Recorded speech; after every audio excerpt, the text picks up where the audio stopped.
नमस्ते everyone, Monika astrology में आपका बहुत बहुत स्वागत है। आज हम चर्चा करने जा रहे हैं नवंबर के राशिफल की और मकर लग्न की। देखिए, मकर लग्न वालों के लिए नवंबर का महीना किस प्रकार की परिस्थितियां लेकर आ रहा है और कैसे हमें पूरे ही महीने को प्लान करना है, ये हम जानने की कोशिश करेंगे। सबसे पहले हम बात करते हैं ग्रह गोचर की।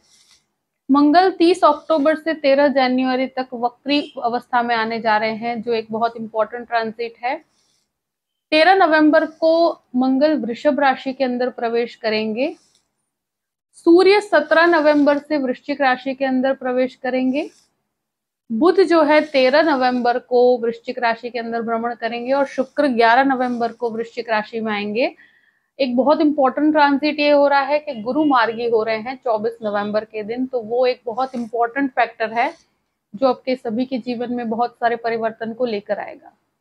तो अब शुरुआत करते हैं मकर लग्न से। मकर लग्न और लग्न का स्वामी है शनि, जो अभी आपके लग्न में ही स्थित है। एक बहुत ही पॉजिटिव एस्पेक्ट ये है कि शनि जो है वो मार्गी अवस्था में आ चुके हैं और आपके तो लग्न के स्वामी ही शनि है। देखिए, यहाँ एक बहुत इंपॉर्टेंट चीज ये होती है कि अब आपके बिहेवियर में काफी आप स्थिरता महसूस करेंगे। और स्पेशली जैसे ही मंगल का चेंज होता है, मंगल का भ्रमण बदलेगा, तो 13 तारीख के बाद जैसे ही मंगल आपके यहाँ पर 5th हाउस में आएंगे, तो ये एक तरह से आपके अंदर और भी ज्यादा स्टेबिलिटी दिखाएंगे, क्योंकि इनिशियली शनि के ऊपर मंगल की भी दृष्टि पड़ रही है और यहाँ पर अब डिसीजंस में काफी स्टेबिलिटी रहेगी। अगर कोई भी स्थान परिवर्तन करना चाहते हैं या आप जॉब के अंदर कोई परिवर्तन करना चाहते हैं, तो 16 तारीख के बाद का समय ज्यादा स्टेबल कहूंगी। उसके पहले बहुत ज्यादा बड़े रिस्क लेने से आपको बचना चाहिए।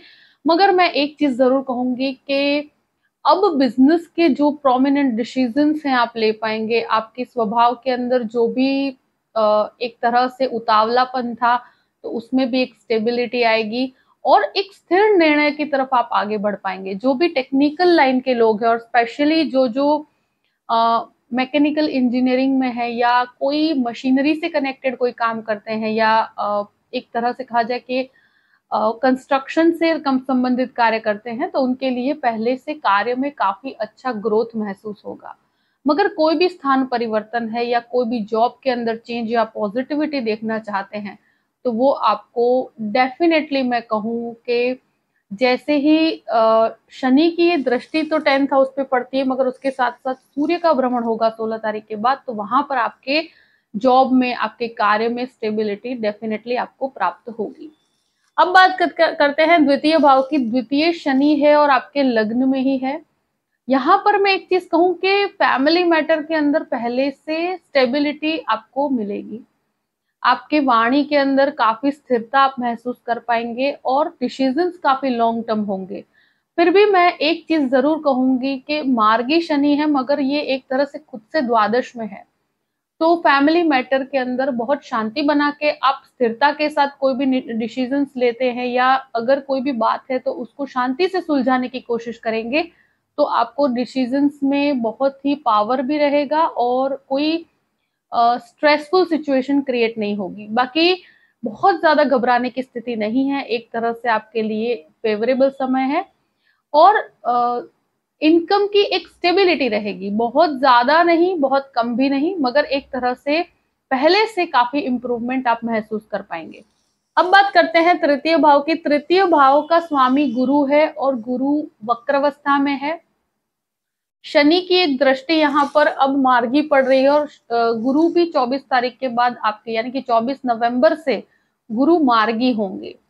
तो ये जो भी आप स्थान परिवर्तन से कनेक्टेड या नई जॉब से कनेक्टेड कुछ डिसीजंस लेना चाहते हैं, तो वहां पर आपके अंदर काफी स्टेबिलिटी आप 16 तारीख के बाद देख पाएंगे। और यहाँ गुरु आपको एक तरह से बहुत ही अच्छी गाइडलाइन प्रदान कर रहा है। मगर यहाँ कोई भी इनिशिएटिव या कोई नया कार्य शुरू करना चाहते हैं, उसका एक फ्रेमवर्क तैयार करने के लिए ये महीना बहुत अच्छा है।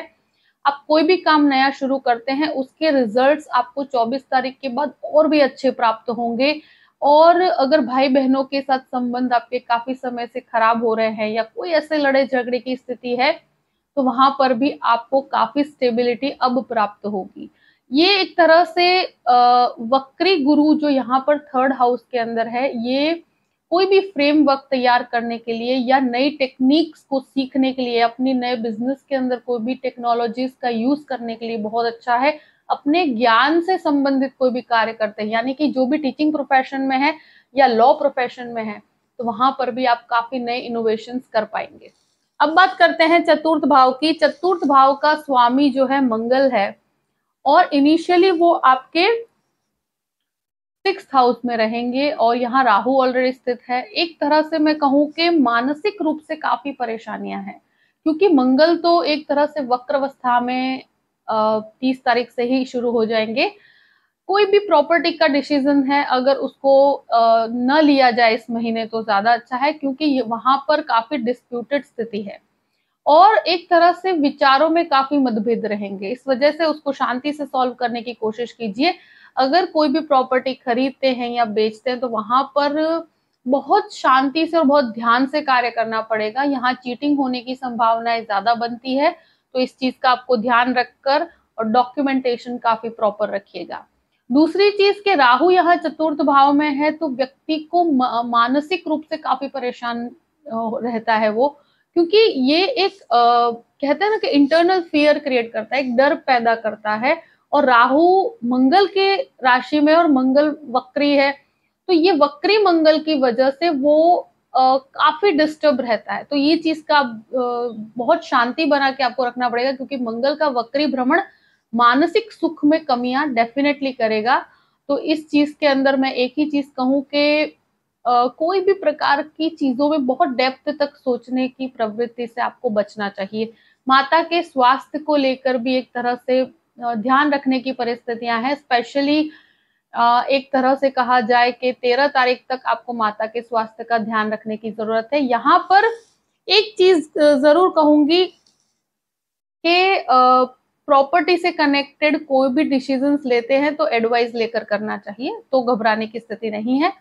अब बात करते हैं पंचम भाव की। पंचमेश जो है शुक्र है, और इनिशियली शुक्र की अवस्था 10 तारीख तक जो पोजीशनिंग लिए हुए है, तो वहां पर केतु के साथ और सूर्य के साथ है और बुध भी साथ में है, और उसके बाद वो आपके 11वें स्थान में रहेंगे। तो जो लोग एक तरह से कहा जाए कि आप शेयर मार्केट से कनेक्टेड कोई भी कार्य करते हैं, तो वहां पर आप 10 तारीख के बाद कोई भी डिसीजंस बड़े लेने हैं तो ले सकते हैं, बड़े इन्वेस्टमेंट करना चाहते हैं तो कर सकते हैं। इनिशियली थोड़ा ध्यान रख के आगे बढ़िएगा।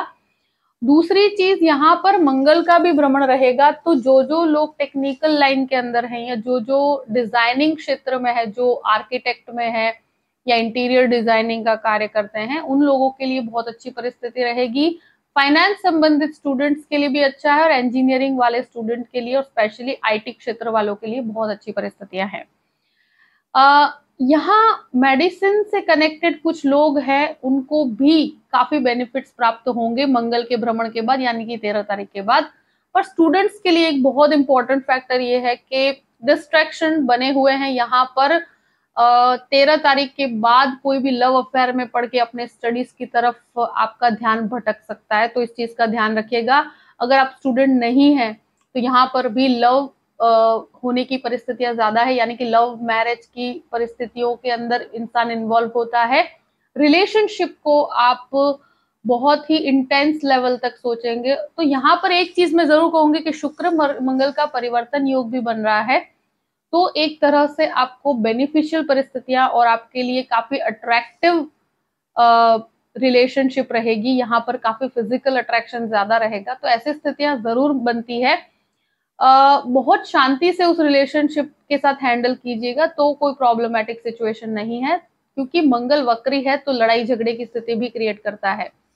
दूसरा, जो भी संतान प्राप्ति की इच्छा रखते हैं तो उनके लिए एक ही चीज कहूंगी कि ट्रैवलिंग को अवॉइड कीजिएगा 13 तारीख के बाद, क्योंकि परिस्थितियां ऐसी है कि जहां मंगल का जो वक्री परिवर्तन है, तो ये हेल्थ इश्यूज या ब्लड प्रेशर से कनेक्टेड इश्यूज देता है। तो ये आपको बहुत ज्यादा अपने आप को केयरलेस मत बनाइएगा।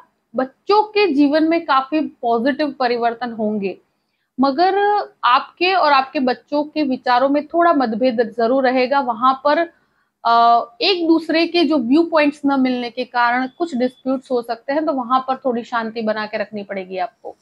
6th हाउस की बात करते हैं। 6th हाउस का अधिपति जो है पहले इनिशियली आपके 10th हाउस में सूर्य केतु के साथ है, और वहां पर उसके बाद आपके 11वें स्थान में शुक्र बुध की युति बनती है, और 16 तारीख के बाद सूर्य भी उसमें एंटर होंगे।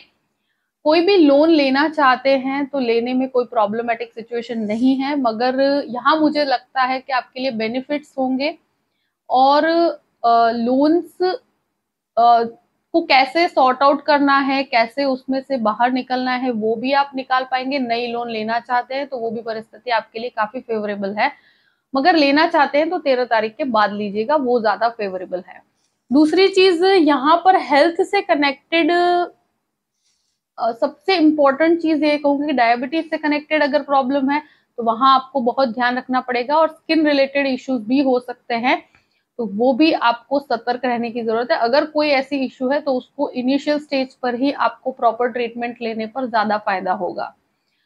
यहाँ शत्रु आप पर हावी नहीं हो पाएंगे, फिर भी मैं कहूंगी कि 16 तारीख तक बहुत शांति बना के रखेगा। 16 तारीख के बाद आपके जीवन के जो भी समस्याएं हैं उसकी समाधान आपको प्राप्त होंगे, और वहां पर आपको काफी बेनिफिट्स प्राप्त होंगे। जहां जहां जो जो कार्य अटक रहे हैं वहां पर एक फ्लॉलेसली आपके कार्य होना शुरू होंगे।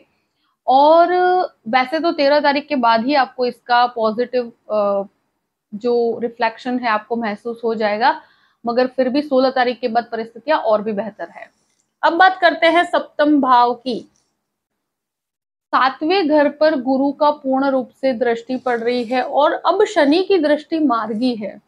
तो अगर आप अपने पति पत्नी या जो भी लाइफ रिलेशनशिप है आपका, तो वहां पर कोई भी पार्टनरशिप करते हैं तो यहाँ आपको काफी अच्छे बेनिफिट्स प्राप्त होंगे। प्लस अब अगर कोई भी प्रकार के आप लोगों में डिस्प्यूट थे रिलेशनशिप के अंदर, जो हस्बैंड वाइफ के अंदर, तो वहां पर अब इश्यूज सॉर्ट आउट हो पाएंगे। पहले से परिस्थिति बहुत ही अच्छी है, यानी कि मैं कहूँ कि 50% तक परिस्थितियों में सुधार है, एक दूसरे को आप समझ भी पाएंगे। यहाँ पर गुरु का मार्गी एक तरह से भ्रमण जब शुरू होगा, उसका रिफ्लेक्शन आपके 7वें घर पर भी पड़ता है। तो आप अगर बिजनेस के अंदर है, पार्टनरशिप में है, तो वहां पर आपको बेनिफिट्स, आपको कॉन्ट्रैक्ट्स, आपको फाइनेंशियल काफी गेन बढ़ना शुरू होगा, आपकी रेगुलर इनकम में भी बढ़ोतरी होगी। अगर हस्बैंड वाइफ में कोई भी डिस्प्यूट है तो वहां पर भी सॉर्ट आउट होने की संभावनाएं बहुत अच्छी है, और परिस्थितियां पहले से बेहतर होंगी। यानी कि थोड़ा आपको संयम बना के रखना पड़ेगा। ऑलरेडी सुधार की शुरुआत हो चुकी है, वहां पर रिलेशन में बेटरमेंट आने की शुरुआत हो चुकी है। अगर कोई भी क्वेरी है या कोई भी अंदर का डिस्प्यूट है तो वो भी अब सॉल्व होना शुरू होगा। अब बात करते हैं 8th हाउस की। देखिए 8th हाउस का अधिपति सूर्य है, और सूर्य का जो भ्रमण है यहाँ पर केतु के साथ होगा। तो फॉरेन लैंड से कनेक्टेड कोई भी कार्य अगर आपका अटक रहा है तो वहां पर 100% आपको सुधार 16 तारीख के बाद मिलेगा। उसके पहले आपके लिए काफी डिस्प्यूटेड स्थिति है, और एक तरह से कहूं कि जो आप एक्सपेक्ट कर रहे हैं वैसे रिजल्ट आपको तब तक प्राप्त भी नहीं होंगे, और रिसर्च के अंदर भी थोड़े से कंफ्यूजन्स बनेंगे। तो मेरे हिसाब से कोई भी रिसर्च ओरिएंटेड चीजें कर रहे हैं या मेडिसिन में भी रिसर्च कर रहे हैं और आपको रिजल्ट्स प्राप्त नहीं हो रहे हैं, तो अब रिसर्च के अंदर आपको रिजल्ट 16 तारीख के बाद पॉजिटिव मिलेंगे। जो जो कार्य में धीमापन महसूस कर रहे थे वहां पर आपको काफी फ्लॉलेसली आपका कार्य बनना शुरू होगा, और जो जो बाधाएं थी वहां पर आपको चीजें सॉर्ट आउट कर पाएंगे। तो इनिशियल स्टेज पर आपको, जो आप इवन स्टूडेंट भी हैं और आप वीजा के लिए कोशिश कर रहे हैं, तो वहां पर भी शुरुआती दौर के अंदर तो बाधा ही आपको महसूस होगी। थोड़े से आपको डॉक्यूमेंटेशन को प्रॉपर रखने की जरूरत है, वहां पर थोड़ा आपको अगर वेटिंग में रखा जाए तो चिंता की बात नहीं है। 16 तारीख के बाद परिस्थितियां बहुत ही अच्छी। अब बात करते हैं आपके नवम भाव की। नवम भाव का अधिपति जो है इनिशियली तो आपके 10th हाउस में, उसके बाद आपके लाभ स्थान में है। तो देखिए यहाँ पर 13 तारीख तक की स्थितियां ऐसी है कि भाग्य के अंदर आपको लगेगा कि सपोर्टिव बेस आपको प्राप्त नहीं हो रहा है, मगर 13 तारीख के बाद जैसे ही बुध की परिस्थितियां चेंज होती है वहां पर आपको बहुत ही अच्छे लाभ प्राप्त होंगे, और जो भाग्य का सपोर्ट कहीं ना कहीं 50% था तो वहां पर सुधार होकर वो 90% तक होगा। तो उसके अंदर आपके काफी सुधार है। अगर कोई भी डिस्प्यूटेड स्थिति आपके बॉस के साथ या आपके फादर के साथ हो रही थी, तो वहां पर जैसे सूर्य का भ्रमण होगा और जैसे ही बुध का भ्रमण होगा, यानी 13 तारीख के बाद वहां पर सुधार की परिस्थितियां बढ़ेगी और भाग्य का सपोर्ट मिलना प्राप्त होगा। यहाँ पर अगर मास्टर्स की डिग्री करना चाहते हैं तो 13 तारीख के बाद उसमें आगे बढ़ सकते हैं। और स्पेशली जो लोग आईटी क्षेत्र के अंदर मास्टर्स करना चाहते हैं या डिजाइनिंग के क्षेत्र में भी मास्टर करना चाहते हैं या एमबीए करना चाहते हैं, तो उनके लिए भी 13 तारीख के बाद की परिस्थितियां बहुत अच्छी है। क्योंकि जैसे ही महीना आगे बढ़ेगा और 24 तारीख के बाद गुरु का मार्गी भ्रमण शुरू होगा, तो वहां पर शुक्र बुध के ऊपर गुरु का दृष्टि होगा, सूर्य भी साथ में होंगे, तो वहां आपका पब्लिक रिलेशन काफी स्ट्रांग होगा, लोगों के साथ आपके कॉन्टेक्ट्स बढ़ेंगे और एक सर्कल काफी बढ़ेगा आपका। तो वो एक बहुत ही बेहतरीन स्थिति है। आध्यात्मिकता में बहुत ज्यादा बढ़ोतरी मैं नहीं कहूंगी, एक लेवल तक आप प्रैक्टिकल रहेंगे, आप काफी फाइनेंसेस के प्रति आपका इंटरेस्ट ज्यादा रहेगा। स्पिरिचुअलिटी में अभी थोड़ी मुझे कमी नजर आती है। अब बात करते हैं 10th हाउस की। 10th हाउस में सूर्य केतु का एक योग है और बुध यहाँ पर 12 तारीख तक तो है ही, 13 तारीख से वो आपके 11th हाउस में चले जाएंगे। तो यहाँ कोई भी बॉस के साथ डिस्प्यूट्स है या कुछ भी ऐसी परिस्थिति है तो 16 तारीख तक बहुत शांति बना के रखिए। कोई भी अगर स्थान परिवर्तन करना चाहते हैं तो 16 तारीख के बाद कीजिए। अगर कोई डिस्प्यूट है, वहां पर आपको थोड़ा सा लगता है कि आपको लेट डाउन किया जा रहा है, तो वहां पर 16 तारीख के तक आपको बहुत शांति बना के रखनी है। परिस्थितियां ऑटोमेटिकली आपके फेवर में होगी, तब तक आपको थोड़ी सी शांति बना के रखनी पड़ेगी। क्योंकि यहाँ ऑलरेडी देखो शनि की मार्गी दृष्टि आपको काफी हेल्पफुल परिस्थितियों में लेकर आ रही है और शुक्र भी काफी उच्च के हैं, तो आपको कोई डैमेज नहीं होगा, कोई प्रॉब्लमेटिक सिचुएशन नहीं होगी, मगर मानसिक रूप से आपको थोड़ा सा संघर्ष जरूर रहेगा 16 तारीख के बाद। उसके बाद की परिस्थितियां आपके लिए काफी फेवरेबल है। अगर आप कोई नई जॉब के लिए ट्राई करना चाहते हैं या नई जॉब आप सर्च कर रहे हैं, तो वहां पर 16 तारीख के बाद की परिस्थितियां बहुत बेहतरीन है, वहां पर आपको पॉजिटिविटी डेफिनेटली प्राप्त होगी। अब बात करते हैं 11वें स्थान की। 11वें स्थान में शुक्र बुध का योग बन रहा है और एक तरह से 11वें स्थान का अधिपति मंगल है, वक्री पोजीशन में होगा। तो मैं एक चीज जरूर कहूंगी कि फ्रेंड सर्कल के अंदर बहुत ज्यादा लोगों पे विश्वास करने से आपको बचना चाहिए और लोगों को अगर पैसे उधार भी देते हैं तो वहां पर भी बहुत शांति बना के रखना और लोगों पे बहुत ज्यादा ट्रस्ट करके इन्वेस्टमेंट करने से भी आपको बचना चाहिए। यहाँ पर अपने फेथ पर काम कीजिए तो ज्यादा अच्छा रहेगा, क्योंकि सर्कल बढ़ता है यहाँ पर मंगल वक्र भ्रमण में है, तो कभी कभी व्यक्ति गलत व्यक्ति पे भी ट्रस्ट कर बैठता है। तो ये चीजें जरूर मैं कहूंगी कि इन्वेस्टमेंट करने से पहले आपको एडवाइस लेकर कार्य करना चाहिए। और यहाँ पर एक तरह से कहूं कि गुरु का एक मार्गी भ्रमण जैसे ही 24 तारीख से शुरू होगा तो आपके लाभ में बहुत ज्यादा वृद्धि है। अगर आप खाने पीने का व्यापार करते हैं, कपड़े का व्यापार करते हैं या कोई भी एक तरह से कहूं कि डिजाइनिंग क्षेत्र के अंदर है, कोई डेकोरेटिव चीजों का कार्य करते हैं, फूड बिजनेस वाले, उन सभी के लिए बहुत अच्छा है। रेस्टोरेंट, होटल, जो भी कार्य कर रहे हैं उन सब के लिए बहुत अच्छी परिस्थिति है। अनएक्सपेक्टेडली काफी अच्छे गेन आपको प्राप्त होंगे। अब बात करते हैं आपके 12th हाउस की। 12वें घर का अधिपति है गुरु और शुरुआती दौर में 24 तारीख तक तो वो वक्री ही है। तो यहां मैं कहूं कि 16 तारीख के बाद आपको फॉरेन लैंड से कनेक्टेड चीजों में काफी सुधार होगा, मगर 24 तारीख के बाद चीजें फाइनलाइज हो पाएगी। और शुरुआत में मैं कहूं कि आपको कार्य बनने में बाधा होगी। अगर विदेश यानी कि फॉरेन से कनेक्टेड कोई भी वीजा इश्यूज हैं तो थोड़ा आपको वेटिंग करना पड़ सकता है। गुरु अभी भी वक्र पोजीशन में है और डीलेस के साथ ही वो कार्य करते हैं, कभी भी उसमें थोड़ा आपको वेटिंग के अंदर रखा जा सकता है। तो उसमें फ्रस्ट्रेट होने की जरूरत नहीं, यहाँ पर आपके कार्य बनेंगे, मगर उसके लिए आपको थोड़ा सा कहते हैं ना कि पेशेंस रखना पड़ेगा। और यहाँ जो भी फॉरेन इन्वेस्टमेंट भी किए हुए हैं तो वहां पर भी आपको 24 तारीख के बाद उसके रिजल्ट्स काफी अच्छे प्राप्त होंगे। एक चीज मैं जरूर कहूंगी कि जो भी लोग डिस्प्यूट में फंसे हो, यानी कि कोई लीगल डिस्प्यूट चल रहा है, तो यहाँ पर अपनी वाणी पर बहुत संयम बना के रखिएगा। वैसे पहले से काफी सुधार होगा आपको, जैसे गुरु का मार्गी परिवर्तन होता है तो वो आपके डिस्प्यूट्स को सॉर्ट आउट करने में काफी हेल्पफुल परिस्थिति आपके लिए क्रिएट करेगा।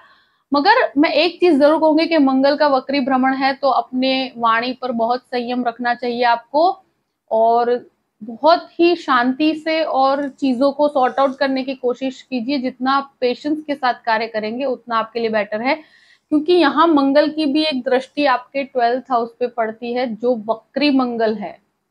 तो कोई भी लीगल डिस्प्यूट है तो वहां पर आपको थोड़ा सा शांति से चीजों को हैंडल करना पड़ेगा। बहुत ज्यादा अगर डिस्प्यूट करेंगे तो वहां आपको समस्या होने की संभावनाएं डेफिनेट बनती है।